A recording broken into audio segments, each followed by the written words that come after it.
अस्सलाम वालेकुम व रहमतुल्लाहि व बरकातुहू। खैर से आज 14 रोज़े मुकम्मल हो गए हैं और आज 4 मार्च 2026 है।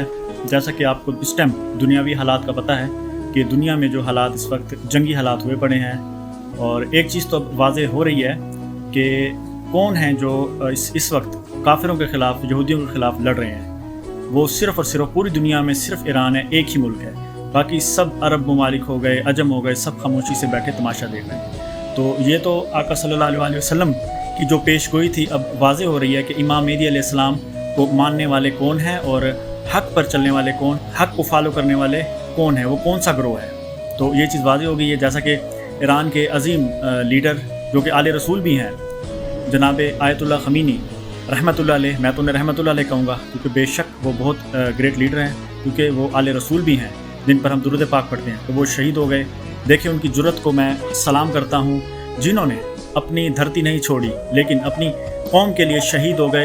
और उनकी शहादत के बाद काफिरों और यहूदियों के लिए ईरान और ज़्यादा ख़तरनाक होता जा रहा है और हमले पे हमले होते जा रहे हैं। अब आप जैसा कि देखें कि सऊदी अरब, कतर, दुबई, जहाँ जहाँ अमेरिका के हवाई अड्डे थे वहाँ उन्होंने अटैक्स किए हैं। आज ये चीज़ भी सामने आ गई है कि जो कुछ अर्सा पहले खान साहब ने कहा अमेरिका को एब्सोल्युटली नॉट, अब एब्सोल्युटली नॉट की अब प्रैक्टिकल समझ आ गई है। एब्सोल्युटली नॉट में क्या कहा था और क्यों कहा था।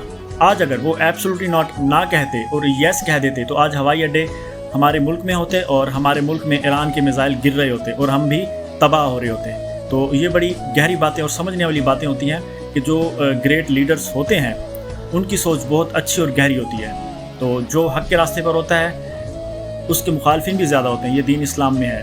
तो अल्लाह पाक हम सबको भी ईमान वाला बनाए, ऐसा मुसलमान बनाए कि मुश्किल वक्त में हम अपने दीन इस्लाम के लिए एक्टिव हो जाएं। अल्लाह पाक हम सबको जो है गैरत ईमानी वाली ज़िंदगी अता फ़रमाए और हमें आका सल्लल्लाहु अलैहि वसल्लम का सच्चा पक्का और वफ़ादार ग़ुलाम बनाए।